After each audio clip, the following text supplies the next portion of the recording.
bone. Had I known that these were the materials used to make up the foundation of the pillar, I would have refused.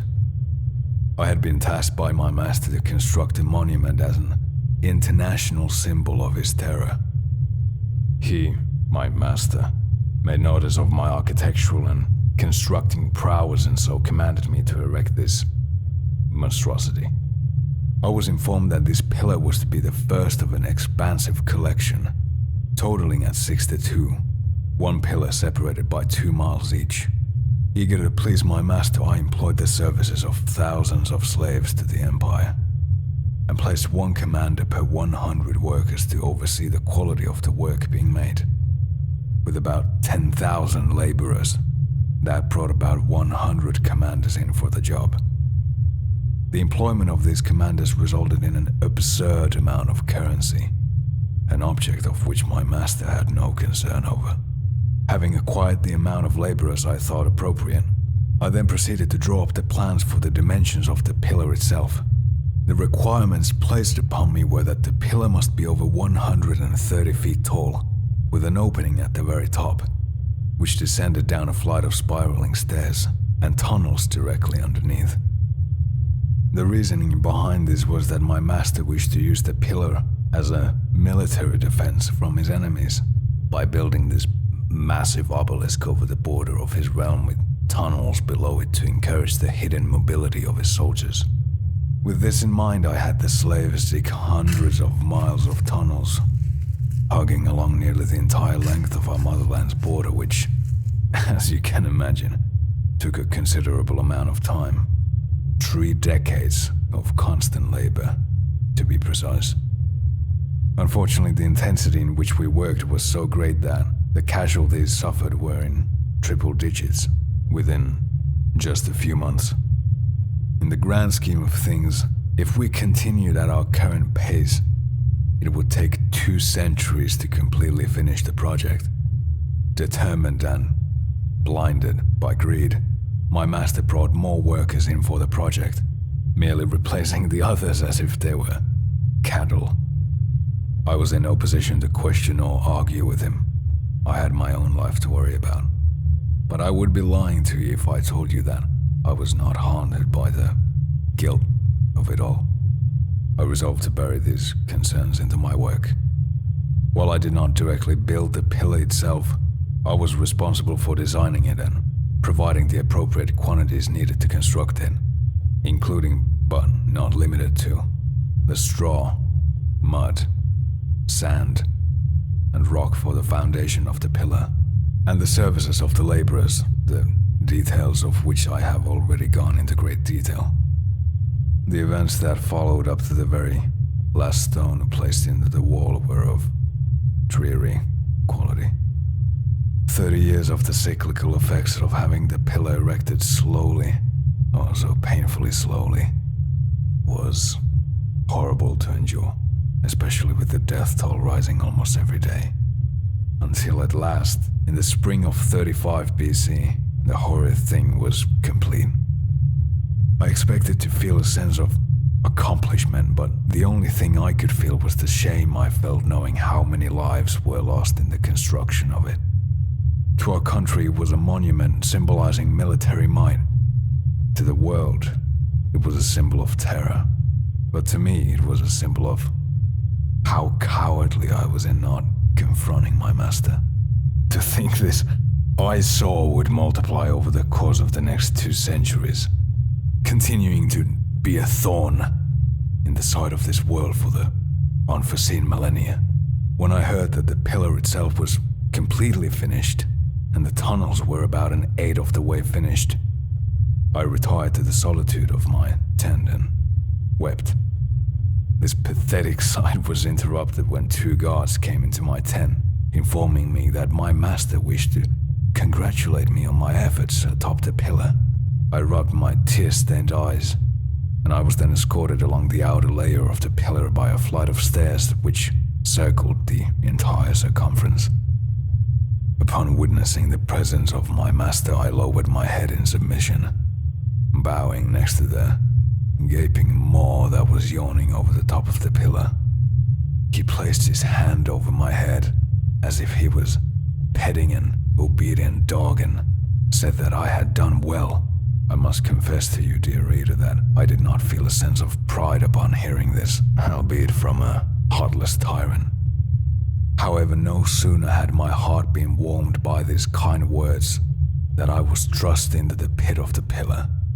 Stunned by this sudden betrayal, I looked up into the sun where the cackling figure that was my master had partially blocked.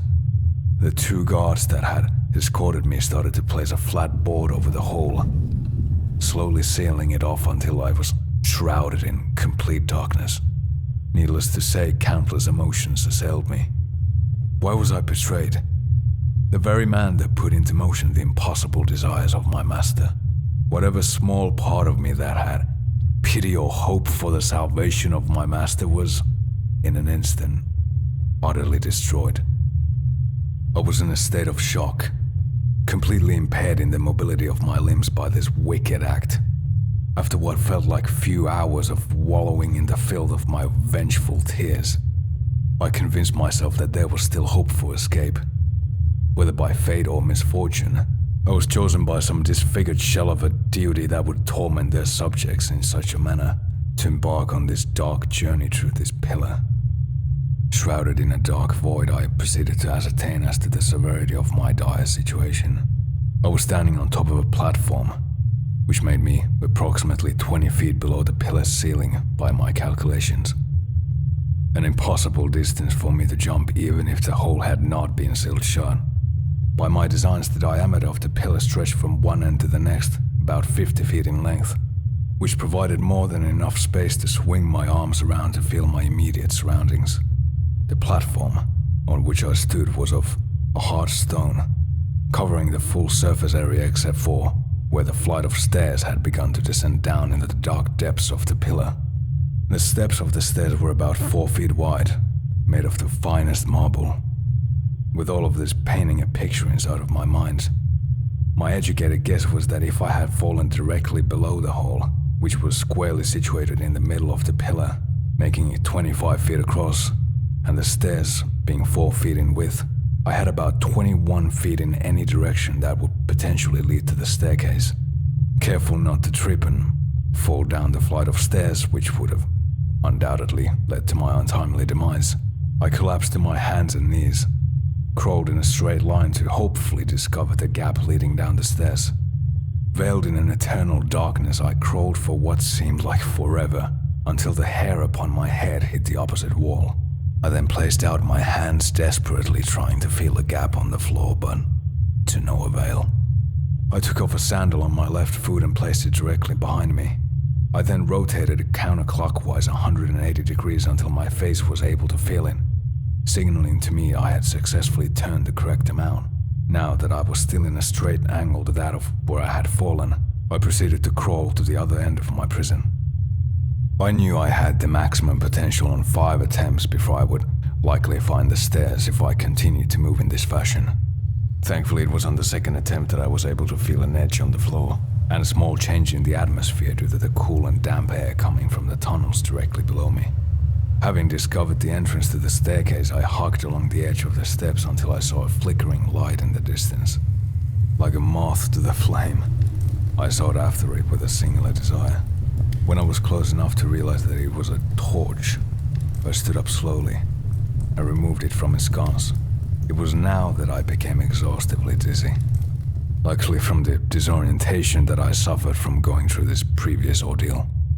The stairs themselves were etched along the circumference of the pillar, resulting in the obvious hole that was inside the middle of the pillar. I was wary as not to walk too close to the edge of the stairs closest to this hole, so I leaned on the opposite wall like that of a newborn infant with their mother. The light put off by my torch was minimal, but enough to indicate to me that falling down this hole would be a death wish, something I had not entirely regarded as insane. The respite of death sounded almost calming to me, thus freeing me from the horrors of the pillar, but I am determined to exact revenge on my master for the deaths of the innocent. With this conviction burning inside of me, I walked deeper deeper down into the blank void of the pillar. After some period of time, the torch dimmed by prolonged use, I finally reached the bottom. The soft, familiar texture of the cool sand felt like cotton on my aching feet. Having reached the bottom, the flames of my torch partly illuminated the options presented to me, to either turn left or right down the tunnel. Unable to ascertain the possible advantages of choosing one over the other, I randomly decided to walk down the left path. It was now that I started to notice that I was famished and extremely thirsty, but up to this point, I had found nothing to quench my desires. I knew that my days were numbered if I could not find an escape soon. In a panic, I sprinted down the lengthy tunnel with complete disregard for conservation of bodily fluids until I was met with a soul-crushing wall. I investigated my entire surroundings with fervor, but was met with no reward. Perhaps the right turn would have yielded better results. Again, I sprinted in the opposite direction, but with the same results. Bathed in the terror of my situation, amid the frequent lapses of sane judgment and the guilt of a broken man, I swooned into a state of unconsciousness.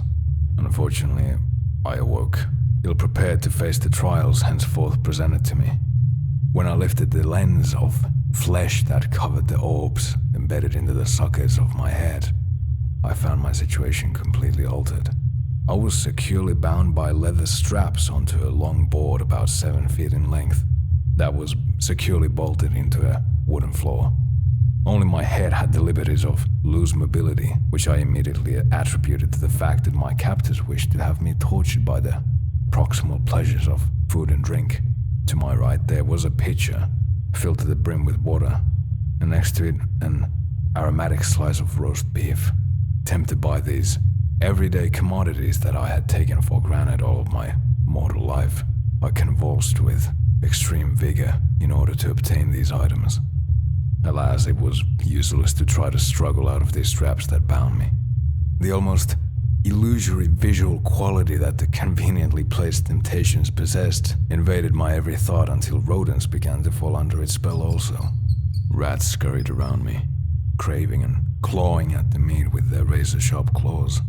At first I was disgusted to have one crawl into my stomach, but this seemingly grotesque display of ravenous hunger soon evolved into a state of sympathetic to my cause. The pack of rats started to carry their morsels of meat across my body, dropping small bits of it atop of me.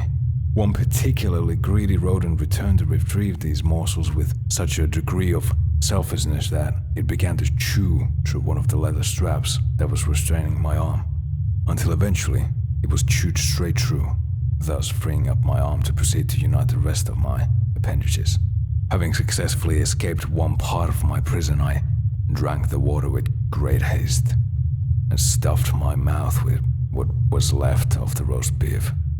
I assumed the liquid tainted because no sooner had I indulged in the fulfilling of my desires did I fall into a deep sleep. This time, I awoke inside of a circular room, dimly lit by a singular torch, which revealed the grotesque artistry on the walls. Human faces were embedded into the structure of the wall, almost as if the mix had been made of something more than organic and natural matter. With the aid of my torch, I was able to discern the most detailed qualities of the faces. Each face possessed a unique quality. Some were ancient and others young, some were wailing and others weeping. Complete anatomical features were present also inside of the wall, including arms, legs, and even a torso. As I explored these abominations on the walls, I took no notice of escape. No door, no window, nothing. Nothing hinted towards the hope of fleeing this room. My senses were bombarded with all of these observations that this most obvious detail of the room escaped me. I was back at the beginning, back at the bottom of the pillar, except this time, the stairs were demolished into a state of no repair. It was now that I realized I had no hope. I had no chance. I had no choice. I was trapped forever inside of this tomb. This tomb that I fashioned. Little did I realize 30 years ago that I was drawing up plans not for a pillar, but In reality, the coffin that would house its creator and tens of thousands of lives lost in the construction of it. In a state of complete defeat, the screams of the laborers that had served under me echoed inside of my ears, their disfigured eyes glaring into the stained heart of my soul. I was a fool to trust my master. I was a coward in not confronting him. But worst of all, I was a murderer. A murderer that unknowingly sent these people to their doom as the foundation for the pillar. In atonement for my sins, the least I can do is join them.